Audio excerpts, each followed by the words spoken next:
And let's bring in now, discuss the latest developments in Ukraine with two of our guests, with former Deputy Assistant Secretary of State Ken Khodorkovsky, along with Arizona Senate candidate and former Air Force Major General Mick McGuire. General, I want to start with you because we learned from a senior defense official yesterday that Russian jets have conducted some 300 sorties in just the last 24 hours. What do you make of the battle?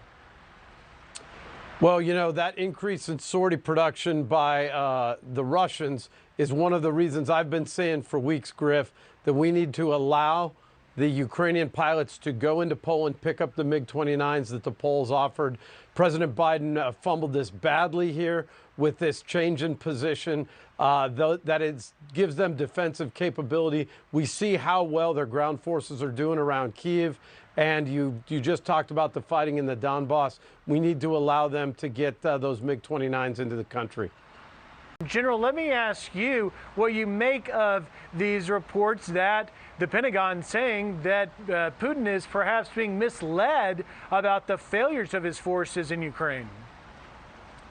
Yeah, well, I think what you just mentioned there, Griff, is true, that clearly there's misinformation happening on all sides, but the Kremlin, I'm sure, does not want to admit to its people or to its forces how badly it's going.